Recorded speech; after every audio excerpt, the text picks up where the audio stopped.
그런데 이것도 쉽지가 않아요. 왜? 아까 말씀드린 것처럼 군대가 둘로 나눠져 있어요. 막상 전쟁을 하려니까 군대를 거기다 모아야 될 거 아니에요. 그럼 어떻게 합니까? 남쪽에 있는 군대를 북쪽에다 보내야 되는 거예요. 북쪽에 있는 군대만 갖고는 방어는 할 수 있는데 공격은 할 수가 없어요. 그럼 또 어떤 분은 쉽게 말해요. 보내면 되잖아. 지금처럼 철도가 있습니까? 저기 자동차가 있습니까? 지금 부산에서 우리가 만약에 신의주까지 간다면 며칠, 보통 철도 옛날 서울 부산도 제가 어릴 땐 7시간 걸렸습니다. 그럼 신의주까지 14시간.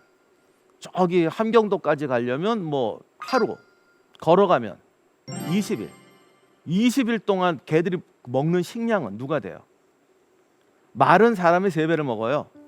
기병 한 명이 말을 끌고 남쪽에서 저 북쪽의 근무지까지 가려면 자기가 먹을 거, 말이 먹을 거 해서 4인분의 식량이 필요합니다. 그러면 20일 곱하기 4 하면 80일분이죠. 근데 말을 한 필만 데려갑니까? 말은 원래 3필을 기본이에요. 왜냐하면 전투하는 말이 있고 걔가 그냥 전투해요. 말도 갑옷 있잖아요. 저기 군인도 갑옷 입어야 되잖아요. 그러니까 그 실는 말이 필요해요. 그리고 방금 말씀드린 것처럼 20일 식량도 필요하잖아요. 그럼 식량 실는 말도 필요해요. 그래서 사실은 기본이 3필이고요. 보통 한 5필 있어야 돼요. 그럼 이제 또 식량 한번 계산해 보세요. 말 한 마리가 세 사람 몫을 먹으니까 3 곱하기 3 하면 9, 사람 하면 10명, 20일이면 200일 식량이 필요해요. 개인당. 그런데 한 명이 말을 5마리 혼자 끌고 어떻게 가요? 말 관리하는 애도 있어야 될 거 아니에요. 그럼 또 사람을, 종을 서너 명 데려가야 돼요. 그러니까 부산에서 저기 저 두만강 끝까지 20일을 걸어간다고 그러면 한 사람이 거의 반달치, 1년치 식량이 필요한 거예요. 엄청난 돈이라고요. 그걸 누가 돼? 조선시대 자영농의 표준이 그냥 농사 지어서 1년 먹고 살 식량 나오는 거예요. 근데 군대 한번 들어갔다 나오는 데만, 가서 지내는 비용 빼고 이동하는 데만 반년치 식량이 훅 날아갑니다. 그러니 이 군사 비용이 말도 못하게 큰 거예요. 그 다음에 여기 문제가 또 있습니다. 남쪽은 배로 지키는데 북방은 성벽을 쌓고 지켜요. 근데 두만강부터 압록강까지 성벽을 일자로 쌓을 수가 없잖아.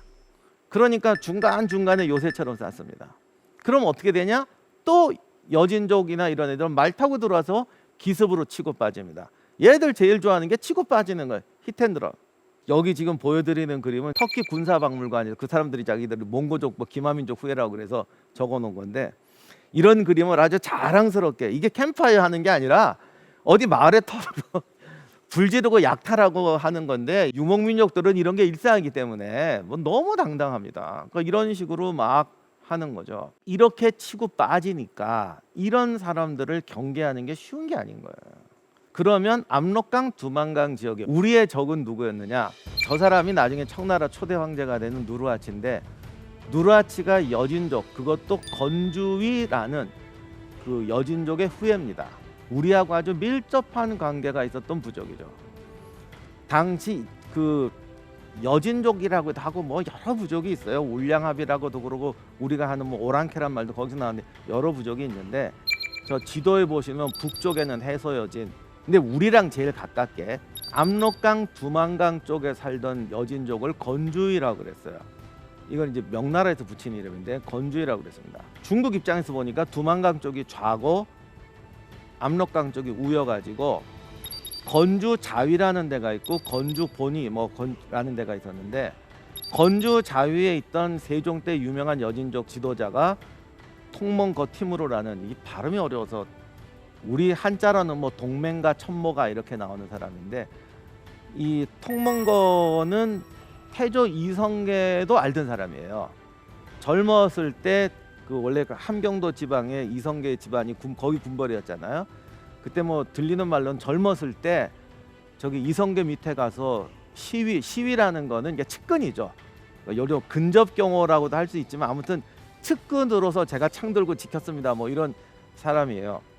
그래서 조선하고는 그래도 좀 친한 부족이었고, 이 사람 근거지가 이제 회령 중심이었고, 그 다음에 요 압록강 쪽으로 오면 건주 본이라는 데가 있는데, 여기 지금 환인이라든가 옛날 고구려 집안 그쪽에 있던 사람인데, 이때 이제 대장이 이만주라는 거물이었는데 이 둘이 다 야심만만했고, 특히 이만주는 여진족을 통합해서 우리도 국가를 만들어서 조선하고 경쟁을 하든지 명나라를 치든지, 아무튼 과거에 여진족이 모여서 금나라를 세웠던 것처럼 이런 굉장한 야심가였습니다.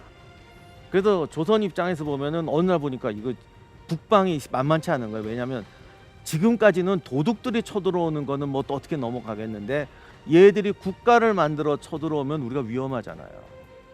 그래서 안 되겠다, 이거 얘들을 가만두면 결국 우리를 침공할 것이고 잘못하면 우리가 큰일 난다 해서, 그래서 지금 말씀드린 세종의 사군육진 개혁 정복이 시작되게 되는 겁니다. 그런데 세종이 참 대단한 사람인 게, 보통은 여기까지예요.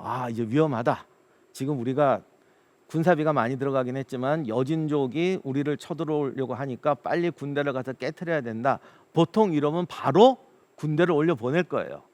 근데 세종은 그렇게 안 합니다.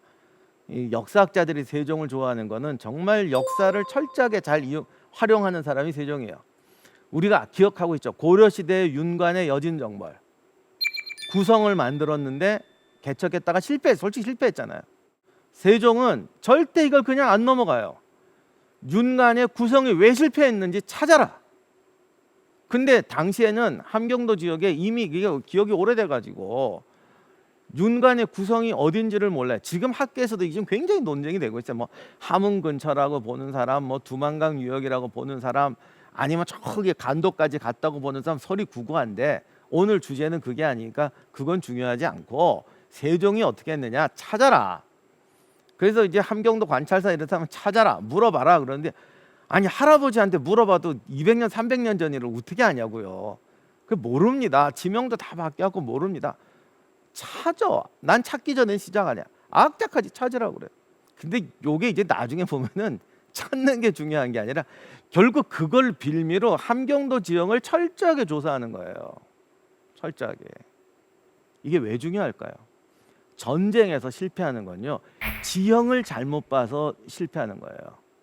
근데 우리는 지형을 본다 그러면 그냥 가서 어디 매복할 데가 어딨나, 뭐 그런 거 있지 않습니까? 뭐 여기는 사막인가, 어딘 전투하기 좋은가, 이런 것만 보는데, 지금 세종은 그게 아니잖아요. 태종이 전술적으로 생각을 하라. 지난 시간에 말씀드렸어요. 전술적으로 생각해라. 내가 그냥 여진족을 깨트리는 게 아니고, 지금 세종이 하려는 건 여진족이 결집해서 조선을 치는 거를 막는 동시에 여진과 조선 간의 국경선을 완벽하게 만들어서 여진이 우리를 침공하지 못하게 한다는 두 가지 목표가 있습니다. 근데 국경선이란 땅 긋고 여기서 넘어오지 마, 군대 깐다고 되는 게 아니에요. 나폴레옹이 이런 말을 했습니다. 국경은 그냥 생기는 게 아니다. 반드시 강이라든가 산맥이라든가 사막이라든가 무언가 국경이 될 만한 지역이 국경이 된다. 이건 무슨 말이냐면, 물론 나폴레옹이 워낙 유럽에서 전쟁을 많이 해서 그렇지만 국가와 국가는 결국 힘과 힘이라는 거예요. 그러니까 아무데나 운동장에다가 쭉 그어놓으면 그게 어떻게 국경이 되느냐. 국경이란 힘으로 지킬 수 있는 데야 된다. 내가 적보다 100배는 세다면 벌판에 그것도 상관없겠죠. 그런데 그렇지 않고 비슷하거나 뭐 조금 세다고 그러면 적이 언제든 우리를 칠 수 있기 때문에 국경이라는 건 반드시 우리에게 의한 유리한 방어 지형을 통해서 만들어져야 된다. 그래서 세종이 윤관의 구성을 찾아라라고 한 것은, 어떤 분들은 이제 공격을 하려니까, 야, 여기가 옛날 우리 땅이야, 윤관이 여기다 성 졌던 데가 여기야, 근데 니들 물러가, 여기 원래 우리 땅이야, 이런 명분을 하려고 조사를 시켰다고 보는 분도 있는데, 그런 면도 있습니다. 실제 세종이 그렇게 쓰기도 하고. 하지만 제가 볼 때 진짜 중요한 거는 국경이 될 지역을 찾는 거예요. 그래서 합당한 지역을 찾아야 된다. 윤관의 구성이 실패했던 건 산으로 봤거든요. 개막원이란 험하니까 산맥을 국경으로 하면 우리가 안전한 방어선을 유지할 거다라고 생각을 했는데, 알고 봤더니 산에 오솔길이 있고 다 있어갖고 다 빠져나가더라. 그래서 세종은 지형을 연구한 끝에 내린 결론이 산이 아니라 강을 국경으로 해야 된다. 그래서 제가 오늘 주제인 사군육진, 압록강과 두만강을 국경으로 하는 방어 체제를 만들어야 된다라는 전략을 세우고, 그리고 그 국경선을 유지하기 위해서 여진족을 공격하고 싸우는 전술을 그 다음으로 생각한 거예요. 그래서 윤관은 실패했고 세종은 성공한 겁니다. 어떤 분들은 아니 강이 뭐 힘드냐 그러는데, 이 강이 또 하나 중요한 게, 군대가 산이든 강이든 여기 방어하기 좋겠네라고 해서 거기다가 군사기지 만든다고 국경이 되는 게 아니에요. 보급로가 가줘야 돼요. 만약에 여기 엄청나게 좋은 요새하는 데가 있어요. 거기다 요새를 세웠어요. 근데 중간에 어마어마한 산이 있고 길이 멀어가지고 거기다가 보급을 가는데 이렇게 삥 들어가야 된다 그러면 이 요새를 유지하는 게 몇 배로 힘들어지는 거예요.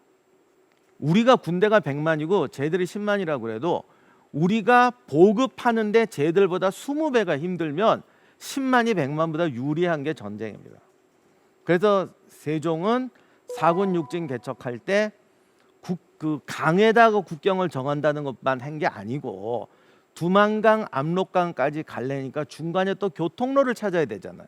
이거를 찾기 위해서도 무수히 노력을 해서 합리적인 도로망을 만들어서 전체 방어 네트워크를 만드는 계획을 세우는 거죠. 그래서 이게 어려운 거예요. 제가 그리고 세종을 존경하는 이유 중에 하나는, 참 이렇게 뭐 세종 그러면 굉장히 학문적이고 점잖고 공부만 열심히 하는 분 같은데, 군사 전략을 세울 때도 필요한 거는 반드시 해요.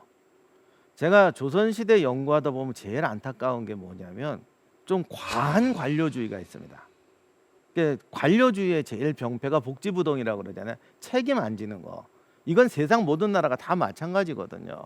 그러니까 무슨 일을 할 때 목표 달성이 중요한 게 아니라 그거까지 가는데 내가 안 다쳐야 돼. 위험성이 적어야 돼. 그러다 보니까 A가 제일 좋은데 A를 하다가는 사고가 날 것 같아요. 사고 위험성이 좀 있어요. 그러면 좀 못하더라도 B를 하자, 이렇게 말하는 게 소위 세상 모든 국가에서, 뭐 죄송합니다, 공무원이나 관료 중에 훌륭한 분도 많은데 어쨌든 관료주의가 타락하면 이렇게 되는 거거든요. 근데 세종은 굉장히 학문적이고 좀 그런 분 같은데도 이 사군 육진 개척할 때 이거를 깨요. 목표를 하려면 위험 부담을 해야지. 그런 점에서는 태종의 문무견비를 제대로 배웠어요. 그리고 그거를 태종과 달리 정책에서 실현을 하는 거예요. 그래서 만든 부대가 채탐자예요. 채탐자가 뭐냐면 간단히 말하면 네이비실 같은 겁니다. 지금 네이비실이나 SAS 뭐 이런 유명한 그 세계 특수부대 역할하고 비슷해요. 뭐 들어가서 어디 폭파하고 꼭 이런 게 주임무가 아니거든. 걔들이 적진에 들어가서 정찰하고 적진에 매복해 있다가 군대가 오면 미리 파악해서 들어와서 알려주고 이런 식으로 이제 하는 이제 특수부대인데, 그걸 이제 조선시대 용어로는 뭐 채탐자라고 그랬어요. 이 부대를 육성을 하는데, 제가 한 15년 전에 이거 처음 발표했을 때만 해도 아, 우리나라에도 이런 특수부대가 있었네 그래가지고 좋아하는 분들이 많았어요. 뭐 저도 솔직히 말하면 그냥 처음에도 그랬어. 재밌는 소재니까 우리도 이런 게 있었네 라고 해서 저기 했는데, 나중에 임진왜란, 병자호란 이런 걸 연구하다 보니까 우리나라 군대의 제일 문제가 뭐냐면 정찰이 안 돼요. 그러니까 임진왜란, 병자호란 때 조선군이 이제 패배한 게 있잖아요. 좀 우리가 싫어하는 창피한 패전이 있는데, 거기 기록에 보면 다 뭐라고 했냐면 장수가 무능해서 보초도 안 세우고 정찰을 안 해갖고 저렇게 됐다는 거예요. 그러니까 막 이게 읽는 사람들이 막 화나잖아요. 아니 무슨 놈의 군대가 정찰도 안 해, 이게 말이 돼? 저는 절대 그렇지 않다고. 아무리 세상의 군대가 엉망이라고 해도, 아무리 조선군이 실전 경험이 없다고 해도 정찰을 왜 안 합니까? 안 한 게 아니라 못했거나 했는데 당한 거예요. 예를 들면 병자호란 때 조선군이 그 청나라고 하는데 기습당은 되게 많습니다. 정말 정찰을 안 했을까? 당시 청나라 기병은 몽골 기병보다도 뛰어난 세계 최강의 기병이었고, 또 사실은 몽골 기병들이 청나라 군대에 많이 들어와서 정찰 기병으로 정찰병 같은 거 되게 활약 많이 했어요. 근데 얘들은 워낙 실전을 많이 해가지고 이런 걸 잘하는 거야. 근데 갑자기 전쟁을 하다 보니까 참호를 파고 지키는 거는 돼요. 용기만 있으면, 애국심만 있으면. 근데 나가서 정찰을 하는 건 기술이거든요. 세종이 만들었던 채탐자가 사군 육진 개척하는데 정말 어마어마한 공을 세웁니다. 그런데 이렇게 돼서 나중 얘기지만 사군 육진이 이제 국경이 정비가 됐잖아요. 여진족도 다 이제 밀려갖고 조선한테 안 덤비게 됐잖아요. 그랬더니 관료주의가 발동하는 거예요. 특수부대 정말 날고기는 병사들을 키우려니 대우도 잘해줘야죠. 좀 거칠어. 솔직히 좀 거칠지 뭐 안 그런 사람도 있지만 평소에 좀 거칠다고. 그러니까 다루기 힘들잖아요. 더 골치 아픈 거는 적진에 들어갔다가 사고라도 당하면 지휘관이 책임을 져야 돼요. 싫은 거야. 그래서 중종 때 가면 없애버려요. 필요 없어. 필요 없는 게 아니라 왜 필요 없어요? 당연히 필요하지. 하지만 얘들 두면 사고 나거나 내가 책임지기 싫어. 그래서 없애버린 거야. 그래서 임진왜란 때 그 무수한 치욕적인 패전이 벌어지고 병자호란 때 그 무수한 패전이 전부 하는 소리가 정찰병 안 세워서 그렇다고. 저는 절대로 그 기록이 잘못됐다고 봅니다. 물론 진짜로 정찰병을 안 세운 경우도 있을지 모르겠습니다만 제가 볼 땐 절대 정찰병 안 세운 게 아니에요. 정찰병을 내보냈는데 제대로 못했거나 적 정찰병한테 당한 거야. 특수부대가 어떻게 일주일 만에 만들어요. 그래서 우리가 나중에 그 큰 피해를 겪는데 세종이 이걸 하거든요. 사군 육진 개척하려면 이런 애들이 필요해. 그래서 우리 역사상 처음으로 특수부대를 만들어서 조직적으로 운영을 해요. 두만강 압록강에 있는 모든 부대마다 몇 명의 특수부대원을 배치를 합니다. 그리고 끊임없이 들어갔다 나오면서 이제 적진 정찰을 하는 거죠. 그리고 얘들한테도 보상해주고. 그래서 역사상 최대 규모의 특수부대를 운영했던 때가 세종 때입니다. 거듭 말씀드리지만 그런 특수부대를 운영한 게 중요한 게 아니라 그 모든 위험성을 감수하고 왜? 목적을 이루기 위해서는 내가 이걸 하는 것이 최선이다라면 하는 게 세종이에요. 그래서 훌륭한 거죠. 그리고 세종이 제일 무서운 건 모든 워게임을 해보고 가상전쟁을 해보고 문제가 생기면 어떻게든지 극복하려고 합니다. 전쟁 상황에서 모든 거를 보고 필요한 것이 있거나 부족한 것이 있으면 끝까지 추구해요. 지금 요 그림에 나오는 저 이상한 집게에 달린 화살 같은 게 세총통이라는 건데 이게 한때는 우리나라 뭐 세계 최초의 권총이다 뭐 이래가지고 되게 유명해졌던 겁니다.